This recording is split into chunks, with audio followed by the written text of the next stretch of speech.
it's time to sit back and relax with your favorite drink. And listen.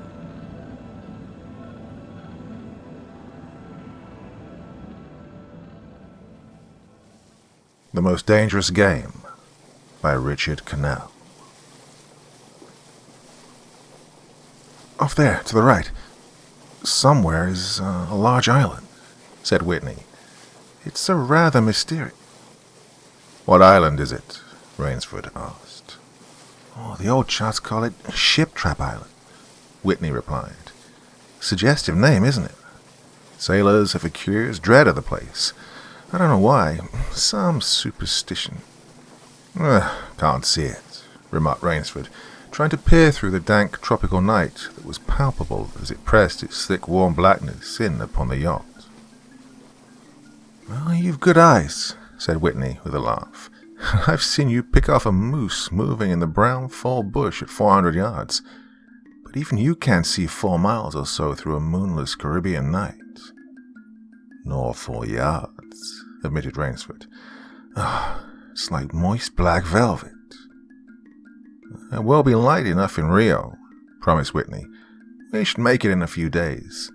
I hope the jaguar guns have come from Purdy's. We should have some good hunting up the Amazon. Great sport, hunting. The best sport in the world, agreed Rainsford. Well, for the hunter, amended Whitney, not for the jaguar. Don't talk rot, Whitney, said Rainsford. You're a big game hunter, not a philosopher. Who cares how a jaguar feels? Perhaps the jaguar does, observed Whitney. They have no understanding.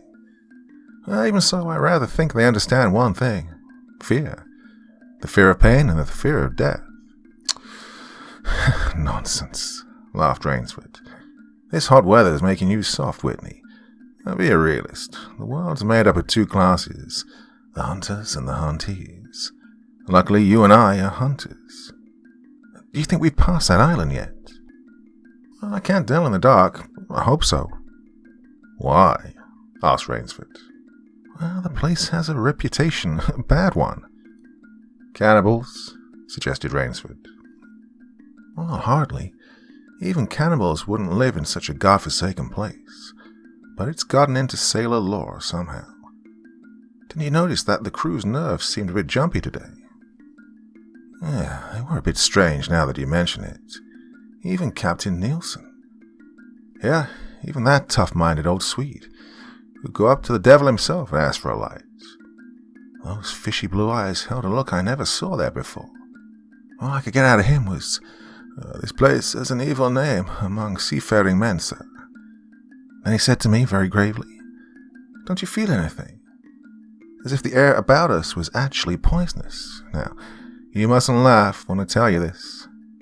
I did feel something like a sudden chill. There was no breeze. The sea was as flat as a plate glass window. We were drawing near the island then. And what I felt was a mental chill, a sort of sudden dread. Pure imagination, said Rainsford. One superstitious sailor can't take the whole ship's company with his fear.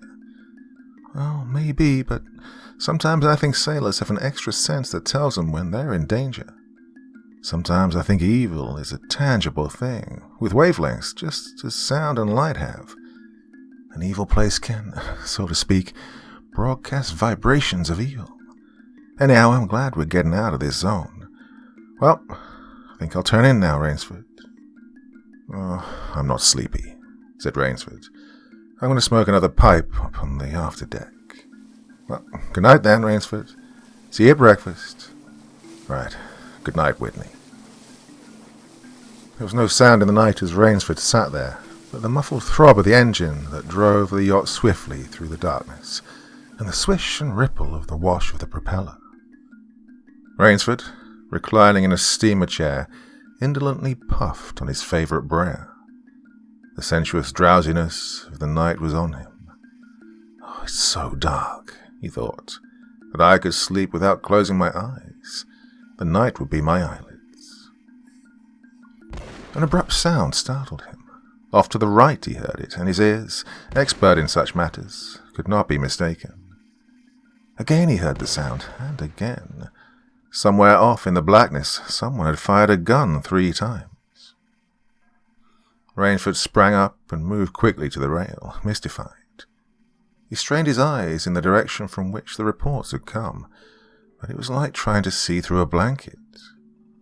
He leapt upon the rail and balanced himself there to get greater elevation. His pipe, striking a rope, was not from his mouth. Well, he lunged for it. A short, hoarse cry then came from his lips as he realized he'd reached too far and had lost his balance. The cry was pinched off short as the blood-warm waters of the Caribbean Sea dosed over his head. Well, he struggled up to the surface and tried to cry out, but the wash from the speeding yacht slapped him in the face, and the salt water in his open mouth made him gag and strangle. Desperately he struck out with strong strokes after the receding lights of the yacht, but he stopped before he swum 50 feet. A certain cool-headedness had come to him. It was not the first time he'd been in a tight place. Well, there was a chance that his cries could be heard by someone aboard the yacht, but that chance was slender, and grew more slender as the yacht raced on. He wrestled himself out of his clothes and shouted with all his power. The lights of the yacht became faint and ever-vanishing fireflies, and then they were blotted out entirely by the night. Rainsford remembered the shots. They'd come from the right, and doggedly he swam in that direction, swimming with slow, deliberate strokes, conserving his strength. For a seemingly endless time he fought the sea. He began to count his strokes. He could do possibly 100 more, and then Rashford heard a sound. It came out of the darkness, a screaming sound, the sound of an animal in an extremity of anguish and terror. He did not recognize the animal that made the sound. He didn't try to. With fresh vitality he swam toward the sound. He heard it again, and then it was cut short by another noise. Crisp, staccato. Pistol shot, muttered Rainsford, swimming on. 10 minutes of determined effort brought another sound to his ears, the most welcome he had ever heard. The muttering and growling of the sea breaking on a rocky shore. He was almost on the rocks before he saw them. On a night less calm, he would have been shattered against them. With his remaining strength, he dragged himself from the swirling waters. Jagged crags appeared to jut up in the opaqueness. He forced himself upward, hand over hand. Gasping his hands raw, he reached a flat place at the top. Dense jungle came down to the very edge of the cliffs. What perils that tangle of trees and underbrush might hold for him did not concern Rainsford just then. All he knew was that he was safe from his enemy, the sea, and that utter weariness was on him. He flung himself down at the jungle edge and tumbled headlong into the deepest sleep of his life. When he opened his eyes, he knew from the position of the sun that it was late in the afternoon. Sleep had given him a new vigor. A sharp hunger was picking at him. He looked about him almost cheerfully. Where there are pistol shots, there are men. And where there are men, there is food, he thought. But what kind of men, he wondered, in so forbidding a place? An unbroken front of snarled and ragged jungle fringed the shore. He saw no sign of a trail through the closely knit web of weeds and trees. It was easier to go along the shore, and Rainsford floundered along by the water. Not far from where he'd landed, he stopped. Some wounded thing, by the evidence a large animal, had thrashed about in the underbrush. The jungle weeds were crushed down and the moss was lacerated. One patch of weeds was stained crimson. A small glittering object not far away caught Rainsford's eye, and he picked it up. It was an empty cartridge. A .22, he remarked. That's odd. Must have been a fairly large animal, too. The hunter had his nerve with him to tackle it with a light gun. It's clear that the brute put up a fight. I suppose the first 3 shots I heard was when the hunter flushed his quarry and wounded it. The last shot was when he trailed it here and finished it. He examined the ground closely and found what he'd hoped to find. The print of hunting boots. They pointed along the cliff in the direction he'd been going. Eagerly he hurried along, now slipping on a rotten log or a loose stone, but making headway. Night was beginning to settle down on the island. Bleak darkness was blacking out the sea and jungle when Rainsford sighted the lights. He came upon them as he turned a crook in the coastline, and his first thought was that he'd come upon a village, for there were many lights. But as he forged along, he saw to his great astonishment that all the lights were in one enormous building, a lofty structure with pointed towers plunging upward into the gloom. His eyes made out the shadowy outlines of a palatial chateau. It was set on a high bluff, and on 3 sides of it cliffs dived down to where the sea licked greedy lips in the shadows. Mirage, thought Rainsford. But it was no mirage, he found, when he opened the tall spiked iron gate. The stone steps were real enough, the massive door with a leering gargoyle for a knocker was real enough, yet above it all hung an air of unreality.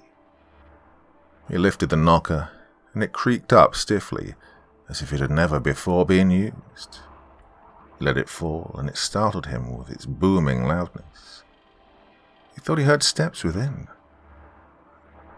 The door remained closed. Again Rainsford lifted the heavy knocker and let it fall. The door opened then, opened as suddenly as if it were on a spring, and Rainsford stood blinking in the river of glaring gold light that poured out. The first thing Rainsford's eyes discerned was the largest man Rainsford had ever seen, a gigantic creature solidly made and black-bearded to the waist. In his hand the man held a long-barreled revolver, and he was pointing it straight at Rainsford's heart. Out of the snarl of beard, 2 small eyes regarded Rainsford. "Oh, don't be alarmed," said Rainsford, with a smile which he hoped was disarming. "I'm no robber. I fell off a yacht. My name is Sanger Rainsford of New York City." The menacing look in the eyes did not change, the revolver pointing as rigidly as if the giant were a statue. He gave no sign that he understood Rainsford's words, or that he had even heard them. He was dressed in uniform, a black uniform trimmed with grey astrakhan. "I'm Sanger Rainsford of New York," Rainsford began again. "I fell off a yacht. I'm hungry." The man's only answer was to raise with his thumb the hammer of his revolver. Then Rainsford saw the man's free hand go to his forehead in a military salute, and he saw him click his heels together and stand at attention. Another man was coming down the broad marble steps, an erect, slender man in evening clothes. He advanced to Rainsford and held out his hand.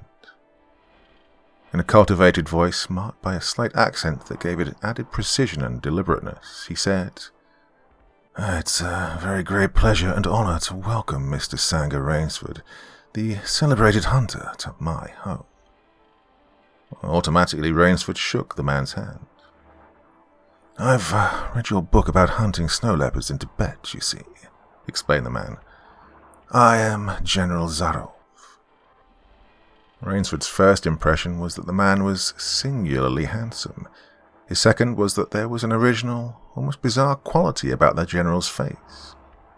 He was a tall man, past middle age, for his hair was a vivid white, but his thick eyebrows and pointed military moustache were as black as the night from which Rainsford had come. His eyes, too, were black, and very bright. He had high cheekbones, a sharp-cut nose, a spare, dark face, the face of a man used to giving orders, the face of an aristocrat. Turning to the giant in uniform, the general made a sign. The giant put away his pistol, saluted, and withdrew. "Ivan is an incredibly strong fellow," remarked the general, "but he has the misfortune to be deaf and dumb. A simple fellow, but I'm afraid, like all his race, a bit of a savage." "Is he Russian?" "He's a Cossack," said the general, and his smile showed red lips and pointed teeth. "Well, so am I. Come," he said. "We shouldn't be chatting here. We can talk later. Now you want clothes, food, rest, and you shall have them.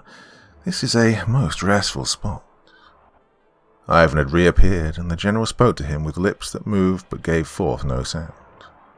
Follow Ivan, if you please, Mr. Rainsford, said the General. I was about to have my dinner when you came.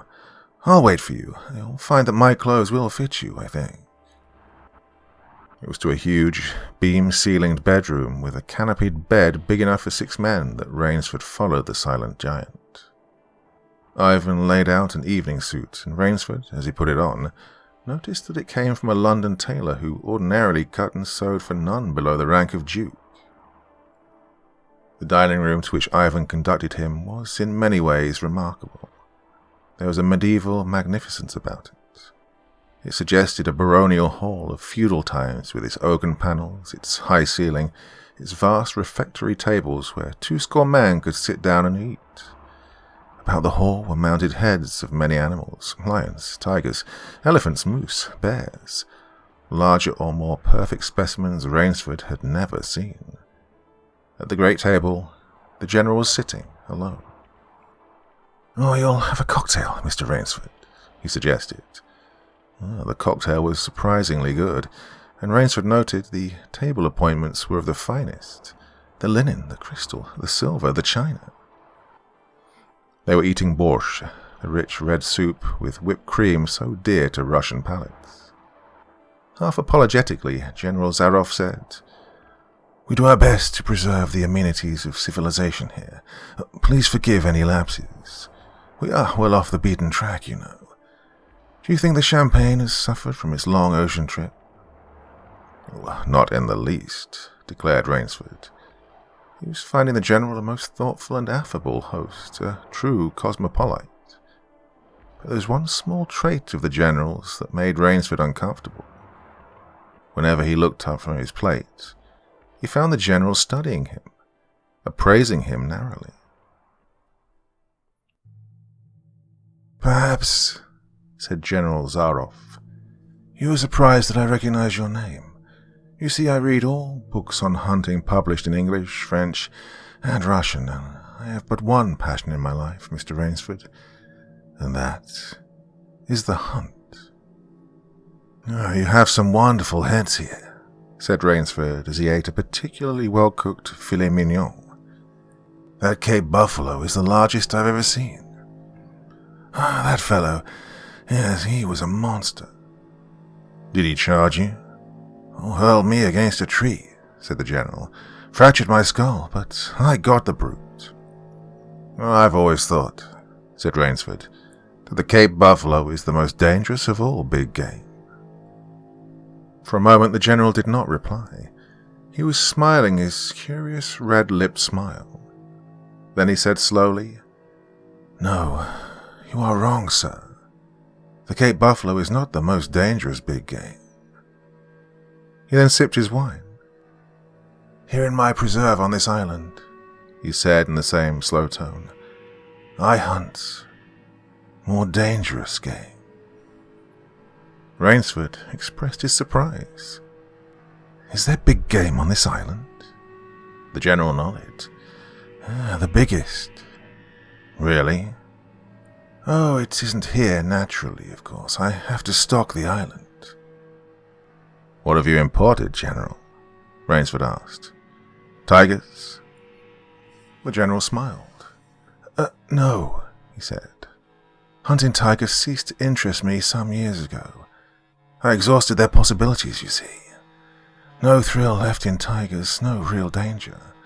I live for danger, Mr. Rainsford." The General took from his pocket a gold cigarette case and offered his guest a long black cigarette with a silver tip. It was perfumed and gave a smell like incense. "You will have some capital hunting, you and I," said the General. "I shall be most glad to have your society." "But what game?" began Rainsford. "I'll tell you," said the General. "You will be amused, I know. I think I may say, in all modesty, that I've done a rare thing. I've invented a new sensation. Oh, may I pour you another glass of port?" "Thank you, General." The General filled both glasses and said, "God makes some men poets. Some he makes kings, some beggars. Me he made a hunter. My hand was made for the trigger, my father said. He was a very rich man with 250,000 acres in the Crimea, and he was an ardent sportsman. When I was only 5 years old, he gave me a little gun, specially made in Moscow for me, to shoot sparrows with. When I shot some of his prized turkeys with it, he did not punish me. He complimented me on my marksmanship. I killed my first bear in the Caucasus when I was 10. My whole life has been one prolonged hunt. I went into the army. It was expected of noblemen's sons, and for a time commanded a division of Cossack cavalry. But my real interest was always the hunt. I have hunted every kind of game in every land. It would be impossible for me to tell you how many animals I have killed. The general then puffed at his cigarette. After the debacle in Russia, I left the country, for it was imprudent for an officer of the Tsar to stay there. Many noble Russians lost everything. I, luckily, had invested heavily in American securities, so I shall never have to open a tea room in Monte Carlo or drive a taxi in Paris. Or naturally, I continued to hunt. Grizzlies in your Rockies, crocodiles in the Ganges, rhinoceroses in East Africa. It was in Africa that Cape Buffalo hit me and laid me up for 6 months. As soon as I was recovered, I started for the Amazon to hunt jaguars, for I'd heard they were unusually cunning. They weren't. The Cossack sighed. They were no match at all for a hunter with his wits about him and with a high-powered rifle. I was bitterly disappointed. I was lying in my tent with a splitting headache one night when a terrible thought pushed its way into my mind. Hunting was beginning to bore me, and hunting, remember, had been my life. I've heard that in America businessmen often go to pieces when they give up the business that's been their life. Yes, that's so, said Rainsford. The general smiled. I had no wish to go to pieces, he said. I must do something. Now, mine is an analytical mind, Mr. Rainsford. Doubtless that is why I enjoy the problems of the chase. No doubt, General Zaroff. So, continued the general, I asked myself why the hunt no longer fascinated me. Now, you are much younger than I am, Mr. Rainsford, and have not hunted as much, but perhaps you can guess the answer. What was it? Simply this.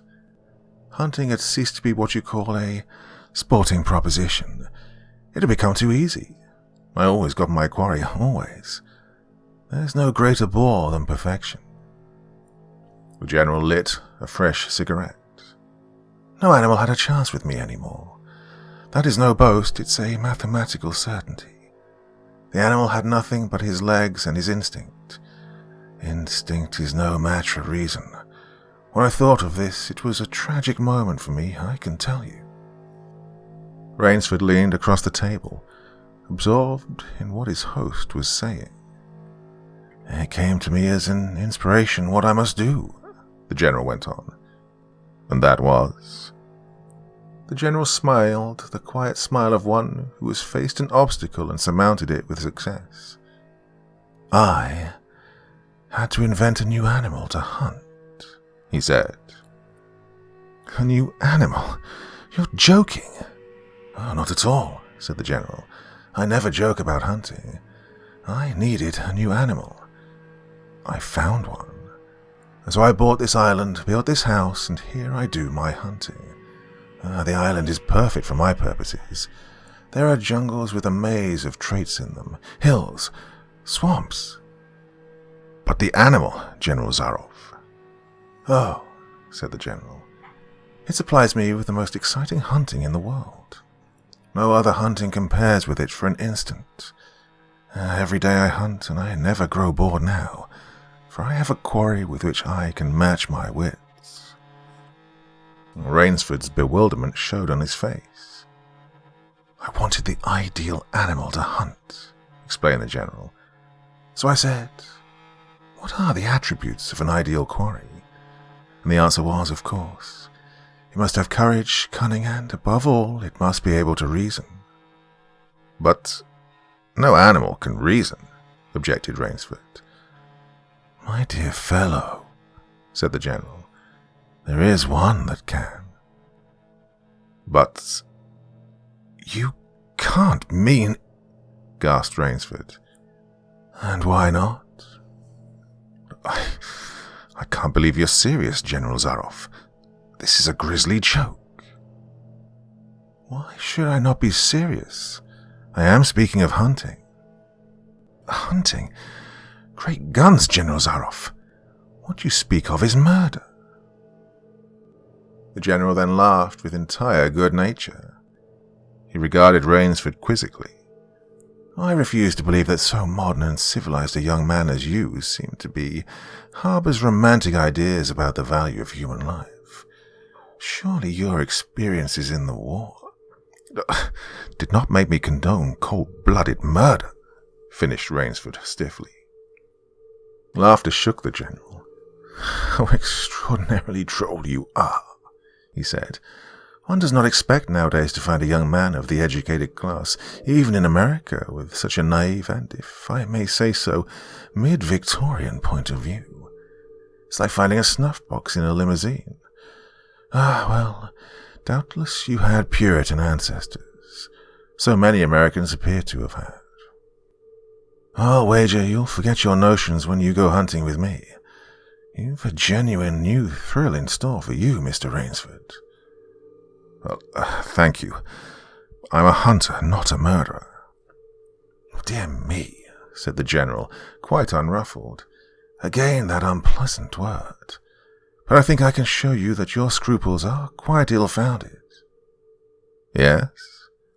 Life is for the strong, to be lived by the strong, and, if needs be, taken by the strong. The weak of the world were put here to give the strong pleasure. I am strong. Why should I not use my gift? If I wish to hunt, why should I not? I hunt the scum of the earth. Sailors from tramp ships, all kinds. A thoroughbred horse or hound is worth more than a score of men. But they are men, said Rainsford hotly. Precisely, said the General. That's why I use them. It gives me pleasure. They can reason after a fashion, so they are dangerous. But where do you get them? The General's left eyelids fluttered down in a wink. This island is called Shiptrap, he answered. Sometimes an angry god of the high seas sends them to me. Sometimes when Providence is not so kind, I help Providence a bit. Come to the window with me. Rainsford went to the window and looked out toward the sea. Watch! Out there! Exclaimed the General, pointing into the night. Rainsford's eyes saw only blackness, and then, as the General pressed a button, far out to sea Rainsford saw the flash of lights. The General chuckled. They indicate a channel, he said, where there's none. Just giant rocks with razor edges, crouching like a sea monster with wide open jaws. They can crush a ship as easily as I crush this nut. He then dropped a walnut on the hardwood floor and brought his heel grinding down on it. Ah, yes, he said, casually, as if in answer to a question. I have electricity. We try to be civilized here. Civilized? And you shoot down men? A trace of anger was now in the General's black eyes, but it was there for but a second, and he said, in his most pleasant manner, Dear me, what a righteous young man you are. I assure you I do not do the thing you suggest. That would be barbarous. I treat these visitors with every consideration. They get plenty of good food and exercise. They get into splendid physical condition, and you shall see that for yourself tomorrow. What do you mean? Well, visit my training school, smiled the General. It's in the cellar. I have about a dozen pupils down there now. They're from the Spanish bark San Lucar, and had the bad luck to go on the rocks out there. A very inferior lot, I regret to say. Poor specimens and more accustomed to the deck than to the jungle. He raised his hand, and Ivan, who served as waiter, brought thick Turkish coffee. Rainsford, with an effort, held his tongue in check. It's a game, you see, pursued the General blandly. I suggest to one of them that we go hunting. I give him a supply of food and an excellent hunting knife. I give him 3 hours' start. I am to follow, armed only with a pistol of the smallest caliber and range. If my quarry eludes me for 3 whole days, he wins the game. If I find him," the general smiled, "he loses." "Well, suppose he refuses to be hunted?" "Oh," said the general, "I give him his option, of course. He need not play the game if he does not wish to. If he does not wish to hunt, I turn him over to Ivan. Ivan once had the honor of serving as official nauta to the Great White Tsar, and he has his own ideas of sport. Invariably, Mr. Rainsford, invariably they do choose the hunt." "And if they win?" The smile on the general's face widened. "To date, I have not lost," he said. Then he added hastily, "I do not wish you to think me a braggart, Mr. Rainsford. Many of them afford only the most elementary sort of problem. Occasionally I strike a tartar. One almost did win. I even had to use the dogs." "The dogs?" "Oh, this way, please. I'll show you." The general steered Rainsford to the window. The lights from the window sent a flickering illumination that made grotesque patterns on the courtyard below, and Rainsford could see moving about there a dozen or so huge black shapes. As they turned toward him, their eyes glittered greenly. "Oh, a rather good lot, I think," observed the general. "They are let out at 7 every night. If anyone should try to get into my house or out of it, something extremely regrettable would occur to him." He then hummed a snatch of song from the Folie Bergère. "And now," said the general, "I want to show you my new collection of heads. Will you come with me to the library?" "Oh, I hope," said Rainsford, "that you'll excuse me tonight, General Zorov. I'm not feeling really well." "Oh, indeed?" the general inquired solicitously. "Well, I suppose that's only natural after your long swim. You need a good, restful night's sleep. Tomorrow you'll feel like a new man, I'll wager. And then we'll hunt, eh? I've one rather promising prospect." Rainsford was hurrying from the room. "Oh, sorry you can't go with me tonight," called the general. "I expect rather fair sport. A big, strong man. Oh, he looks resourceful.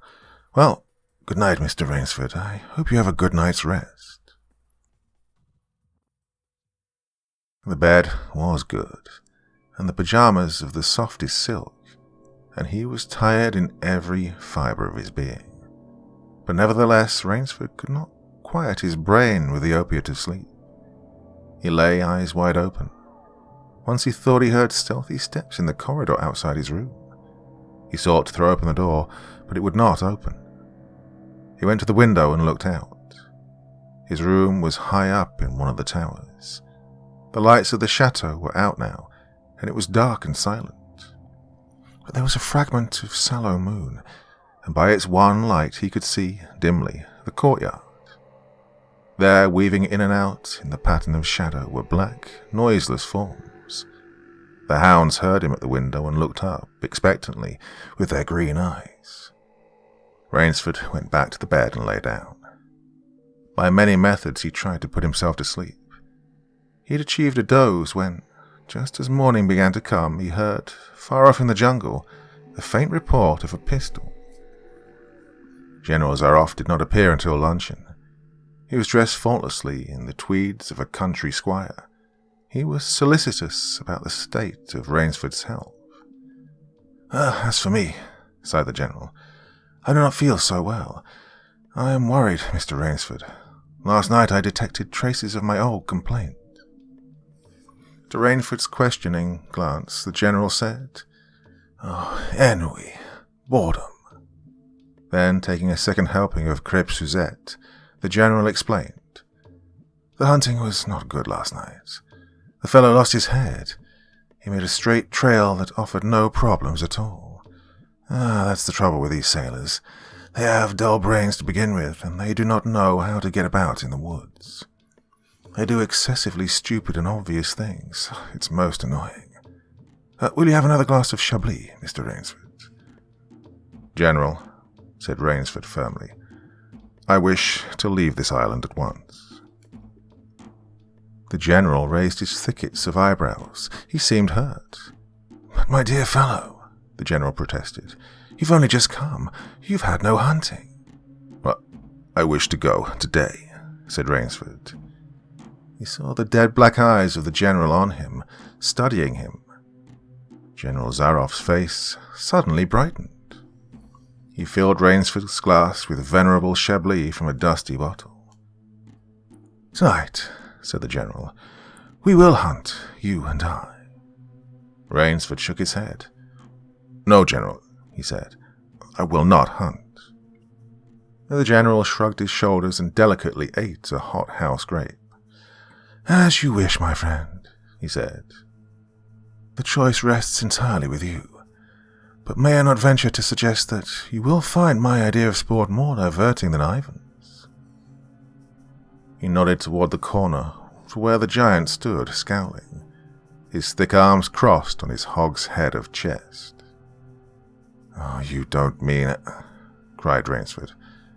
My dear fellow, said the General, have I not told you I always mean what I say about hunting? This is really an inspiration. I drink to a foeman worthy of my steel at last. The General raised his glass, but Rainsford sat, staring at him. You'll find this game worth playing, the General said enthusiastically. Your brain against mine, your woodcraft against mine, your strength and stamina against mine. Outdoor chess, and the stake is not without value, eh? And if I win, began Rainsford huskily, I'll cheerfully acknowledge my self-defeat if I do not find you by midnight of the third day, said General Zaroff. My sloop will place you on the mainland near a town. The General read what Rainsford was thinking. Oh, you can trust me, said the Cossack. I will give you my word as a gentleman and a sportsman. Of course you, in turn, must agree to say nothing of your visit here. I'll agree to nothing of the kind, said Rainsford. Oh, said the General. In that case, but why discuss that now? 3 days hence we can discuss it over a bottle of Veuve Clicquot. Unless... The General sipped his wine. Then a businesslike air animated him. Ivan, he said to Rainsford, will supply you with hunting clothes, food, a knife. I suggest you wear moccasins. They leave a poorer trail. I suggest, too, that you avoid the big swamp in the southeast corner of the island. We call it Death Swamp. There's quicksand there. One foolish fellow tried it. The deplorable part of it was that Lazarus followed him. Oh, you can imagine my feelings, Mr. Rainsford. I loved Lazarus. He was the finest hound in my pack. Well, I must beg you to excuse me now. I always take a siesta after lunch. You'll hardly have time for a nap, I fear. You'll want to start, no doubt. I shall not follow till dusk. Hunting at night is so much more exciting than by day, don't you think? Au revoir, Mr. Rainsford. Au revoir. General Zaroff, with a deep, curtly bow, then strolled from the room. From another door came Ivan. Under one arm he carried khaki hunting clothes, a haversack of food, a leather sheath containing a long-bladed hunting knife. His right hand rested on a cocked revolver thrust in the crimson sash about his waist. Rainsford had fought his way through the bush for 2 hours. I must keep my nerve. I must keep my nerve, he said through tight teeth. He had not been entirely clear-headed when the chateau gate snapped shut behind him. His whole idea at first was to put distance between himself and General Zaroff, and to this end he had plunged along, spurred on by the sharp rowers of something like panic. Now he had got a grip on himself, had stopped and was taking stock of himself and the situation. He saw that straight flight was futile. Inevitably it would bring him face to face with the sea. He was in a picture with a frame of water, and his operations clearly must take place within that frame. "Well, I'll give him a trail to follow," muttered Rainsford, and he struck off from the rude path he'd been following into the trackless wilderness. He executed a series of intricate loops. He doubled on his trail again and again, recalling all the lore of the fox hunt and all the dodges of the fox.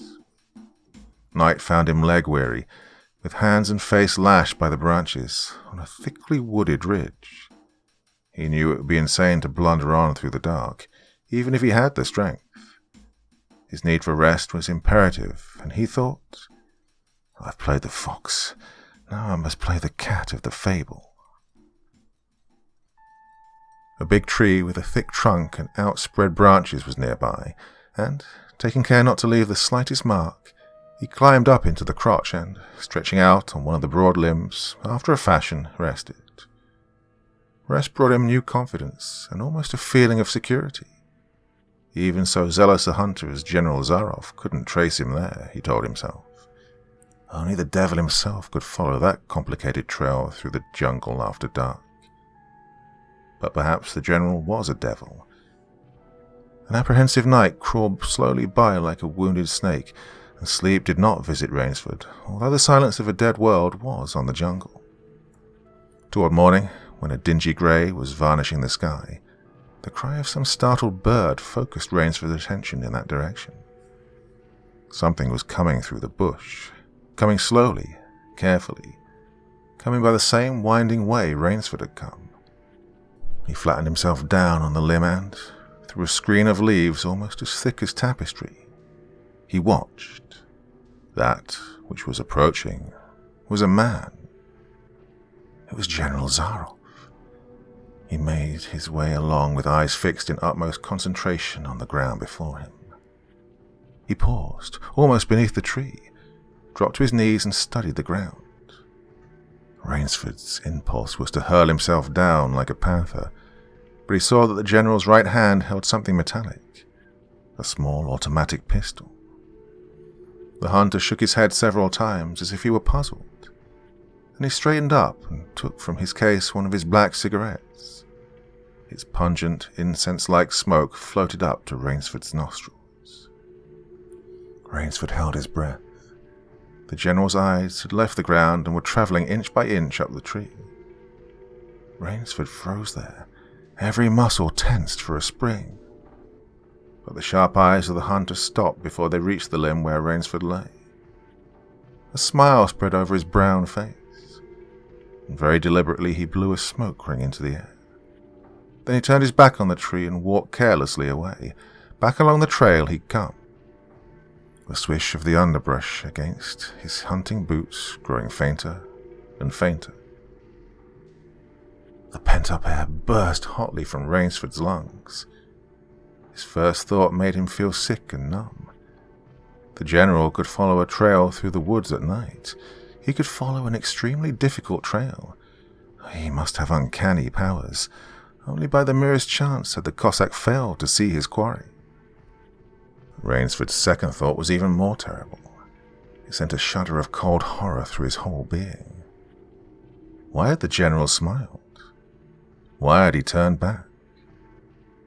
Rainsford did not want to believe what his reason told him was true, but the truth was as evident as the sun that had by now pushed through the morning mists. The general was playing with him. The general was saving him for another day's sport. The Cossack was the cat, and he was the mouse. Then it was that Rainsford knew the full meaning of terror. "I will not lose my nerve. I will not." He slid down from the tree and struck off again into the woods. His face was set, and he forced the machinery of his mind to function. 300 yards from his hiding place he stopped where a huge dead tree leaned precariously on a smaller living one. Throwing off his sack of food, Rainsford took his knife from its sheath and began to work with all his energy. The job was finished at last, and he threw himself down behind a fallen log 100 feet away. He didn't have to wait long. The cat was coming again to play with the mouse. Following the trail with the sureness of a bloodhound came General Zaroff. Nothing escaped those searching black eyes. No crushed blade of grass, no bent twig, no mark, no matter how faint, in the moss. So intent was the Cossack on his stalking that he was upon the thing Rainsford had made before he saw it. His foot touched the protruding bough that was the trigger, and even as he touched it, the general sensed his danger and leapt back with the agility of an ape. But he wasn't quite quick enough. The dead tree, delicately adjusted to rest on the cut living one, crashed down and struck the general a glancing blow on the shoulder as it fell. But for his alertness, he would surely have been smashed beneath it. He staggered, but he did not fall, nor did he drop his revolver. He stood there, rubbing his injured shoulder, and Rainsford, with fear again gripping his heart, heard the general's mocking laugh ring through the jungle. "Rainsford," called the general, "if you are within sound of my voice, as I suppose you are, let me congratulate you. Not many men know how to make a Malay man-catcher. Luckily for me, I too have hunted in Malacca. You are proving interesting, Mr. Rainsford. I'm going to have my wound dressed. It's only a slight one, but I shall be back. I shall be back." When the general, nursing his bruised shoulder, had gone, Rainsford took up his flight again. It was flight now, a desperate, hopeless flight that carried him on for some hours. Dusk came, then darkness, and still he pressed on. The ground grew softer under his moccasins, the vegetation grew ranker, denser, and insects bit him savagely. Then, as he stepped forward, his foot sank into the ooze. He tried to wrench it back, but the muck sucked viciously at his foot as if it were a giant leech. With a violent effort, he tore his feet loose. Yes, he knew where he was now. Death Swamp and its quicksand. His hands were tight-closed as if his nerve was something tangible that someone in the darkness was trying to tear from his grip. The softness of the earth had given him an idea, though. He stepped back from the quicksand a dozen feet or so, and, like some huge prehistoric beaver, he began to dig. Rainsford had dug himself in back in France when a second's delay meant death. That had been a placid pastime compared to his digging now. The pit grew deeper, and when it was above his shoulders he climbed out and from some hard saplings cut stakes and sharpened them to a fine point. These stakes he planted in the bottom of the pit, with the points sticking up.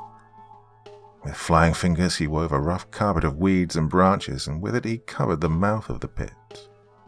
Then, wet with sweat and aching with tiredness, he crouched behind the stump of a lightning-charred tree.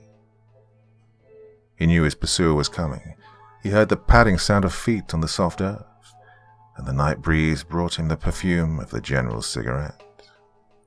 It seemed to Rainsford that the general was coming with unusual swiftness. He was not feeling his way along, foot by foot.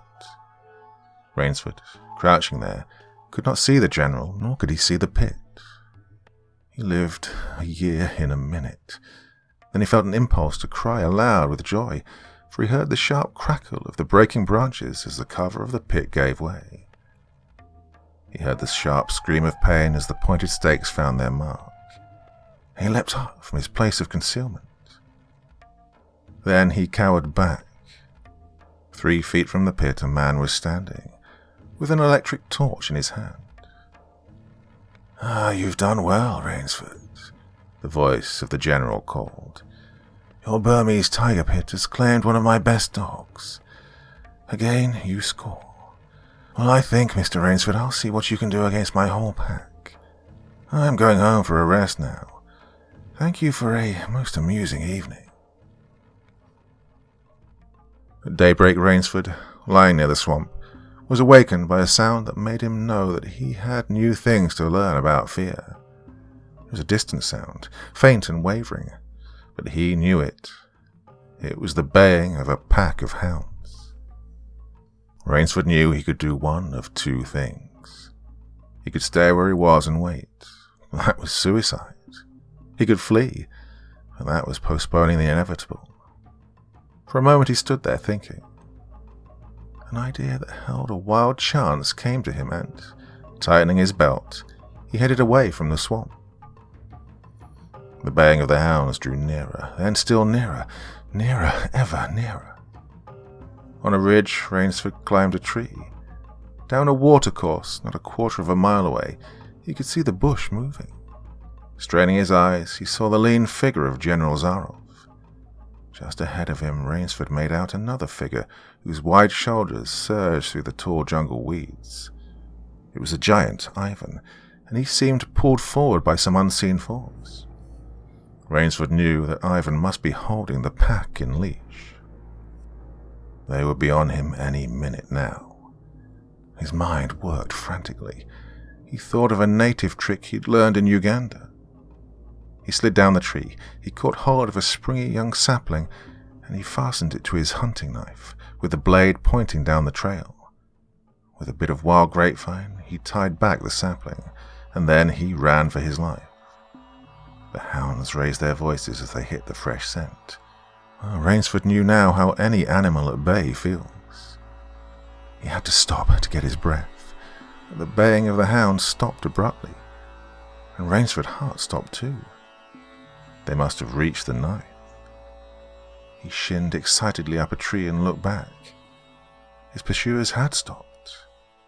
But the hope that was in Rainsford's brain when he climbed died, for he saw in the shallow valley that General Zaroff was still on his feet. But Ivan was not. The knife, driven by the recoil of the springing tree, had not wholly failed. Rainsford had hardly tumbled to the ground when the pack took up the cry once more. "Nerve, nerve, nerve," he panted as he dashed along. A blue gap showed between the trees dead ahead. Ever nearer drew the hounds. Rainsford forced himself on toward that gap. He reached it. It was the shore of the sea. Across a cove he could see the gloomy grey stone of the chateau. 20 feet below him the sea rumbled and hissed. Rainsford hesitated. He heard the hounds, and then he leapt far out into the sea. When the general and his pack reached the place by the sea, the Cossack stopped. For some minutes he stood regarding the blue-green expanse of water. He shrugged his shoulders, and then he sat down, took a drink of brandy from a silver flask, lit a cigarette, and hummed a bit from Madame Butterfly. General Zaroff had an exceedingly good dinner in his great panelled dining hall that evening. With it he had a bottle of Paul Roger and half a bottle of Chambertin. 2 slight annoyances kept him from perfect enjoyment, though. One was the thought that it would be difficult to replace Ivan. The other was that his quarry had escaped him. Of course, the American hadn't played the game. So thought the general as he tasted his after-dinner liqueur. In his library he read, to soothe himself, from the works of Marcus Aurelius. At 10 he went up to his bedroom. He was deliciously tired, he said to himself, as he locked himself in. There was a little moonlight, so before turning on his light, he went to the window and looked down at the courtyard. He could see the great hounds, and he called, "Better luck next time," to them, and they switched on the light. A man who had been hiding in the curtains of the bed was standing there. "Rainsford," screamed the general. "How in God's name did you get here?" "I swam," said Rainsford. "I found it quicker than walking through the jungle." The general sucked in his breath and smiled. "I congratulate you," he said. "You have won the game." Rainsford did not smile. "I'm still a beast at bay," he said in a low, hoarse voice. "Get ready, General Zaroff." The general made one of his deepest bows. "I see," he said. "Splendid. One of us is to furnish a repast for the hounds. The other will sleep in this very excellent bed. On guard, Rainsford." And he had never slept in a better bed, Rainsford decided.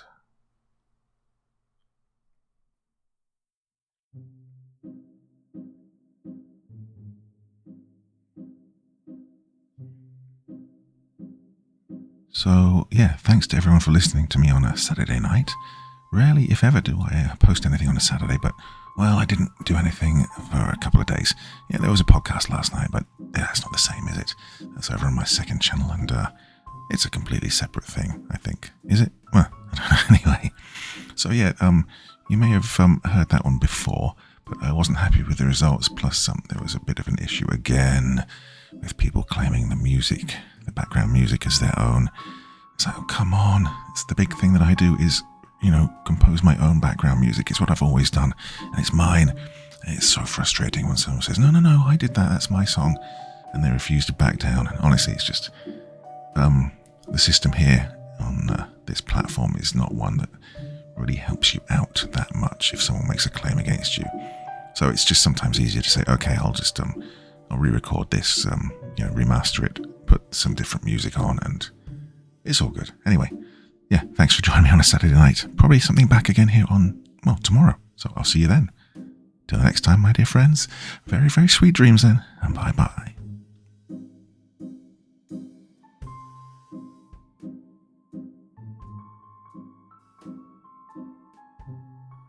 Thank you so much for taking the time to listen to this story today. Really means a lot to me and to the author of the story, of course. Well, if you want to know more about me, I'm pretty much everywhere on social media. You can find me on Facebook, Twitter, Instagram. You can download my music on SoundCloud. I've got a Patreon if you feel like. Throw me $1 or $2. Very much appreciated. And of course, on Reddit, I have a place where you can leave stories if you want me to read one that you've written. Well, hoping to see you all again very soon. Till then, sweet dreams. Bye-bye.